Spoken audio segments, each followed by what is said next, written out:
এইটা যে কত নিষ্ঠুর, কত বর্বর, এটা যে একমাত্র ভুক্তভোগী জানেন।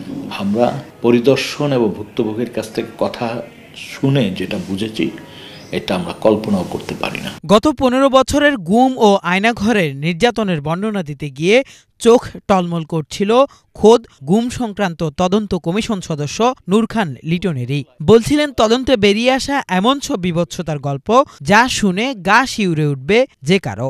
যে সমস্ত সিক্রেট সেল আমরা দেখেছি, আমরা যে সমস্ত বন্দি ফেরত আসছে, ভিকটিম ফেরত আসছে, তাদের বয়ান থেকে, তাদের জবানি থেকে আমরা যা জেনেছি এটা ভয়ানক, ভয়াবহ।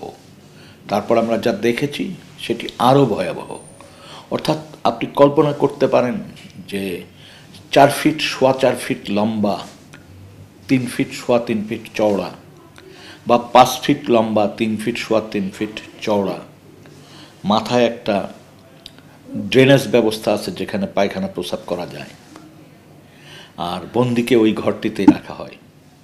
সেটা ছোট্ট একটা বাথরুমের চেয়েও ছোট, এবং বন্দিকে এখানে স্যাঁতস্যাঁতে জায়গা থাকে, অন্ধকার থাকে, আলো বাতাস বলতে গেলে নাই, আলোর তো কোনো সুযোগই নাই, আটকিয়ে দেওয়া হয় বিভিন্নভাবে, আর বাতাস সীমিত পরিমাণ প্রবেশ করতে পারে।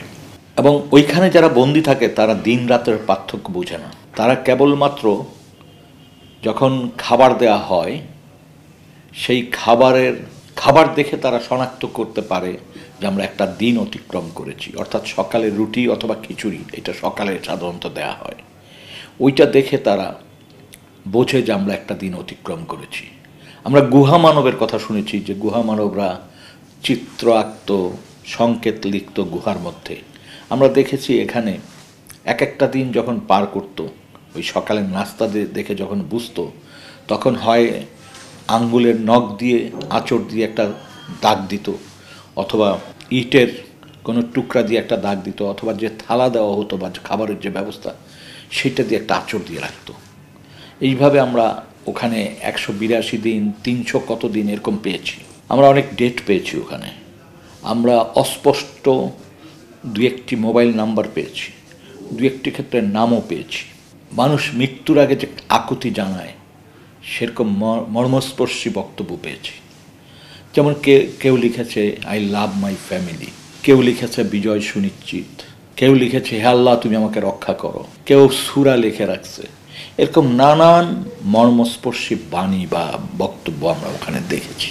এবং এই সব কিছু দেখার সাথে সাথে মানুষকে নির্যাতন যে করা হতো তার কিছু সিমটম আমরা ওখানে দেখে এসেছি। একটি মানুষকে আটক করে জিজ্ঞাসাবাদ শেষ করে তাকে যখন হত্যা করা হয়, তখন দেখা যায় ইঞ্জেকশন পুশ করা হয় কাউকে কাউকে, তারপরে পলিথিনের ব্যাগ দিয়ে শ্বাসরোধ করা হয়, তারপর পেট কেটে ডেড বডি আপনার সিমেন্টের বস্তার সাথে বেঁধে নৌকায় করে নদীর গভীর জায়গায় নিয়ে, নদীর মাঝখানে নিয়ে ফেলে দেওয়া হয়। এবং এই ফেলে দেওয়ার কাজটি সাধারণত কিছু কিছু ক্ষেত্রে আমরা দেখেছি। পোস্তগোলায় একটা নৌকা ছিল, যে নৌকাটা সুন্দরবন থেকে দস্যুদের কাছ থেকে র্যাপিড অ্যাকশন ব্যাটালিয়ন র্যাব উদ্ধার করে এবং সেই নৌকাটি ঢাকায় নিয়ে এসে এই গুমের মানুষগুলোকে, যাদেরকে গুম করে রেখেছিল, তাদের হত্যাকাণ্ডে ব্যবহার করে। অর্থাৎ নদীর মাঝখানে নেওয়ার ক্ষেত্রে এই নৌকাটি ব্যবহার হয়েছে। এবং যখন নৌকায় কোনো ভিকটিমকে উঠানো হয় হত্যা করার উদ্দেশ্যে, তখন দেখা যায় ওই নৌকার চারদিকে র্যাব পাহারার ব্যবস্থা করে, এবং অধিকাংশ জায়গায় স্পিড বোট থাকে যেটা চক্কর দিতে থাকে ওই নৌকার চারপাশে, যাতে ওর কাছাকাছি কেউ না আসতে পারে। এটি যেমন একটি ঘটনা। আর একটি ঘটনা হচ্ছে, অনেককে তারা বলে ডেড বডিকে বলে প্যাকেট, আর বন্দিকে বলে টার্গেট। অনেক সময় টার্গেট নিয়ে রওনা দেয় মাইক্রোবাসে, তারপরে দেখা যায় কোনো সেতুতে উঠে, ব্রিজের 2 মুখ বন্ধ করে দেওয়া হয় যান চলাচল, এবং মাঝামাঝি জায়গায়, ব্রিজের মাঝামাঝি জায়গায় নিয়ে রাতের অন্ধকারে গুলি করে ডেড বডি ফেলে দেওয়া হয়। নদীতে। কোনো কোনো ডেড বডি 2-4 দিন রাখে, হয়তো ফেলানোর লোক না পাওয়ার কারণে এটা ফ্রিজিং করে রাখে, তারপরে এই ডেড বডি নিয়ে গাজীপুর, টঙ্গী এইসব এলাকায় রেল লাইনের উপরে ফেলে দেয়। রেলগাড়ির আসার সময় হিসাব নিকাশ করে তারা এই ডেড বডিগুলি গভীর রাত্রে ফেলে। ছাত্র জনতার গণ অভ্যুত্থানের মাধ্যমে শেখ হাসিনার নেতৃত্বাধীন আওয়ামী লীগ সরকারের পতনের পর গত ৭ আগস্ট গঠন করা হয় ৫ সদস্যের গুম সংক্রান্ত তদন্ত কমিশন। এই কমিশনের কাছে গত ৩ মাসে জমা পড়েছে ১,৬৭৬টি গুমের অভিযোগ, যার মধ্যে ৫৫৮ জনের অভিযোগ যাচাই বাছাই করে আনফোল্ডিং দ্য ট্রুথ শিরোনামে গত শনিবার প্রধান উপদেষ্টার কাছে অন্তর্বর্তী প্রতিবেদন জমা দেয় গুম সংক্রান্ত তদন্ত কমিশন। বাংলাভিশনের সঙ্গে একান্ত আলাপকালে তিনি তুলে ধরেছেন এসব ঘটনার তদন্তকালীন অভিজ্ঞতার কথা। জানিয়েছেন, তদন্ত করতে গিয়ে দেশীয় বাহিনীর পাশাপাশি ভারতের বিভিন্ন রাষ্ট্রীয় বাহিনীরও সম্পৃক্ততা পাওয়া গেছে। আমরা এ পর্যন্ত ৮ অথবা ৯টি সিক্রেট সেল অনুসন্ধান করে পেয়েছি। এইটা সংখ্যা অনেক বেশি যদি সারা বাংলাদেশে করা যায়। আমরা ইতিমধ্যে ঢাকার পার্শ্ববর্তী নারায়ণগঞ্জ, চট্টগ্রাম, এইখানে 9টি জায়গায় আমরা পরিদর্শন করেছি। এই ঢাকা শহরে আর অনেক জায়গা আছে যেটি আমাদের কাছে তথ্য আছে যেখানে এই ধরনের সেল আছে। এবং এই সেলগুলি বা এই ভয়াবহ নির্যাতন কেবলমাত্র র্যাপিড অ্যাকশন ব্যাটালিয়ন র্যাব করেছে তা না, এটা সিটিটিসি করেছে, এইটা ডিজিএফআই করেছে, ডিবি করেছে। আমরা তো আমাদের একটি রিপোর্টের একটি অংশে স্পষ্ট করে বলে দিয়েছি যে প্রথম হচ্ছে গুম। এখান থেকে আমরা এটাও পেয়েছি যে একটি সংস্থা গুম, মানে একটি বাহিনী গুম করছে, তাকে আবার আরেকটা বাহিনীর হাতে সোপর্দ করছে, তারা জিজ্ঞাসাবাদ করছে, তারপর আরেকটা বাহিনীর কাছে দিচ্ছে, তারা হত্যা করছে অথবা দীর্ঘদিন আটকিয়ে রাখছে, অথবা তাদের কাউকে ভারতে পাঠিয়ে দেওয়া হচ্ছে এবং মানে বর্ডারে নিয়ে ইন্ডিয়ান এজেন্সির কাছে হস্তান্তর করছে। এবং তারপরে আমরা দেখছি যে তাদেরকে ভারতীয় কোনো কারাগারে আটক রাখা হচ্ছে, তাদের বিরুদ্ধে পাসপোর্টবিহীন অনুপ্রবেশের অভিযোগ করা হচ্ছে, অবৈধ অনুপ্রবেশের, কারো বিরুদ্ধে জঙ্গি মামলা দিচ্ছে। এই জিনিসগুলো আমরা পাচ্ছি। তাতে খুবই স্পষ্ট যে বাংলাদেশের সালাউদ্দিন সাহেবের কেস আছে, তারপরে ওই যে পিরোজপুরের একজন সাক্ষী ছিল যে শুক্ররঞ্জন বালি, তার কেসটা রয়েছে। এরকম আরও কিছু কেস রয়েছে যেগুলি দিয়ে খুব স্পষ্ট যে বাংলাদেশ এবং ভারত যৌথভাবে এই ধরনের বন্দি বিনিময়, মানে বন্দিকে বাংলাদেশি নাগরিককে ইন্ডিয়ায় পাঠিয়ে দিয়ে সেখানে আটক রাখা, এই ঘটনাগুলি ঘটেছে। বা ইন্ডিয়ার থেকে হ্যান্ডওভার করছে, রাস্তায় মেরে ফেলছে। এই সমস্ত কথা যারা এই সমস্ত ঘটনা দেখেছেন অথবা এই সমস্ত ঘটনার সাথে যুক্ত ছিলেন তাদের বক্তব্যে চলে এসছে। তদন্তে মাটির নিচে গুহাও পেয়েছেন জানিয়ে কমিশনের এই সদস্য তুলে ধরেন বিভিন্ন নির্যাতন কেন্দ্রের বর্ণনা। ইলেকট্রিক চেয়ার, যেই চেয়ার ঘূর্ণীয়মান, অর্থাৎ বন্দিকে বসিয়ে পায়ে বাঁধা হতো, হাতলের সাথে বাঁধা হতো, তারপর ইলেকট্রিক সুইচ অন করে দিলে ওইটা ঘুরতো এবং জোরে ঘুরতো, যাতে বন্দি বমি টমি করে মানে অজ্ঞান হয়ে যায়, চিৎকার দিতে দেয়। তারপরে প্লাস দিয়ে নখ উপড়িয়ে ফেলার কথা শুনেছি আমরা। আর চেয়ার আমরা দেখেছি, উদ্ধার করে দেখেছি।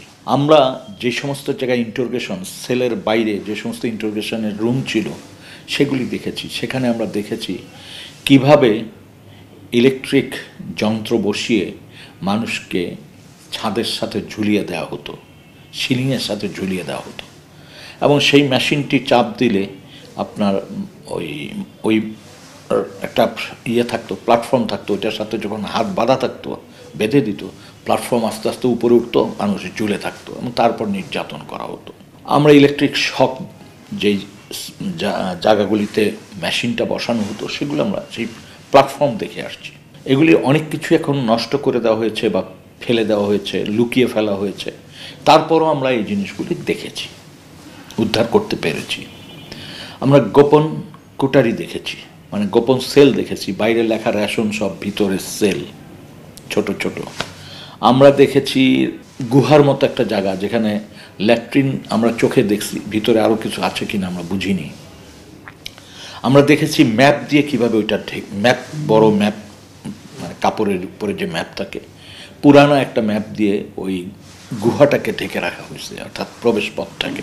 আমরা ওইটা টেনে বের করে দেখছি যে এখানে দিয়েছেন প্রকাশিত অন্তর্বর্তী প্রতিবেদন নিয়ে বিভিন্ন সমালোচনার জবাবও। বলেছেন নিরপেক্ষ তদন্তে যা করা দরকার তাই করেছে এই কমিটি। ইতিমধ্যে আমরা দেখলাম যে এই রিপোর্টের পরে একটি মহল ক্ষুব্ধ হয়েছেন এবং অস্বীকার করতে চেয়েছেন। তাদের কাছে সবিনয়ে বিনীত অনুরোধ থাকবে, আপনারা একটু র্যাবে যে র্যাবস সাবেক ব্যাটালিয়ন 2 বর্তমান CPC 3 আগারগাঁয় এখানে যে দেখে আসেন। যদি চ্যালেঞ্জ করতে চান, আমি মনে করি আপনাদের নেতা নেত্রী যারা দেশ শাসন করেছেন তাদেরকে ওই বন্দিশালায়, ওই সিক্রেট প্রিজনে, তাদের তৈরি করা সিক্রেট প্রিজনে 41 দিন রাখেন। সৎ সাহস থাকলে এই কাজটি করেন। একটা কথা স্পষ্টভাবে বলে দিই, সেটি হচ্ছে কতিপয় ভিকটিম বা কতিপয় প্রত্যক্ষদর্শীর বয়ান দিয়ে আমরা এই রিপোর্ট করিনি। আমরা পাশাপাশি যারা সম্ভাব্য অপরাধী তাদের বক্তব্য নেওয়ার চেষ্টা করেছি এবং যাকে যেখানে যার বক্তব্য নেওয়ার প্রয়োজন মনে করেছি, যাকে ইন্টারোগেট করার প্রয়োজন মনে করেছি, আমরা সেটা করেছি এবং সেইটার করার পরেই আমরা পুরো জিনিস নিশ্চিত হয়ে আমরা এই প্রতিবেদনটি জমা দিয়েছি এবং টোটাল জিনিসটা আমাদের ধারণ করা, টোটাল জিনিসটা আমরা ভিজুয়ালাইজ করে রেখেছি। ফলে এখানে আমাদেরকে প্রশ্ন করার সুযোগ থাকবে, কিন্তু প্রশ্ন করে আমাদেরকে দুর্বল করার কোনো সুযোগ নেই, কারণ যা সত্য আমরা সেটাই প্রকাশ করেছি। এখনও গুম ও নির্যাতনের শিকার অনেকেই অভিযোগ দিতে ভয় পাচ্ছে জানিয়ে অভয়ও দেন এই মানবাধিকার কর্মী। এখনও মানুষ স্পষ্টভাবে কথা বলতে চাচ্ছে না। অনেকে আছে ইতিমধ্যে ছাড়া পেয়েছেন অথবা গুমের শিকার হয়েছিলেন, তাদের অনেকেই এখন পর্যন্ত ঠিক ততটা শঙ্কামুক্ত হতে পারেননি। তাদের একটা ধারণা যে স্বৈরাচারের যদি আবার আমাদের কোনো ক্ষতি করে বা করতে পারার মতো অবস্থায় আসে, এইসব নানান চিন্তা থেকে এখনও কিছু কিছু মানুষ আসার ক্ষেত্রে বিরত রয়েছেন বলে আমি মনে করি। এটি সময় গেলে আমি নিশ্চিত যে এই অভিযোগের সংখ্যা অনেক বাড়বে, কারণ এই অপরাধ এত বিস্তৃত ছিল এবং এত গভীরে পতিত এই অপরাধের মূল, সেটা আমরা কল্পনাও করতে পারবো না। এবং এই অপরাধটা যে কত ভয়াবহ ছিল, কত নির্মম ছিল, কত বর্বর ছিল, এটি বয়ান শুনেও বিশ্বাস করতে পারিনি। যখন আমরা ঘটনাস্থলগুলো পরিদর্শন করেছি, সিক্রেট প্রিজনগুলো পরিদর্শন করেছি, সিক্রেট সেলগুলি পরিদর্শন করেছি, তখন আমরা বুঝেছি যে আসলে এখানে কত নির্মম ঘটনা ঘটতে পারে। প্রতিটি গুমের ঘটনার তদন্তে গিয়ে শেখ হাসিনা সহ তার সরকারের প্রভাবশালী নেতা ও কর্মকর্তাদের সম্পৃক্ততা পাওয়ার কথাও জানিয়েছেন গুম সংক্রান্ত তদন্ত কমিশনের এই সদস্য। সরকারের ঊর্ধ্বতন মহলের সায় না থাকলে, নির্দেশনা না থাকলে, সংযুক্ত না থাকলে, অংশগ্রহণ না থাকলে দিনের পর দিন কি এই ধরনের ঘটনা ঘটা সম্ভব? কিফায়েত শাকিল, বাংলাভিশন, ঢাকা।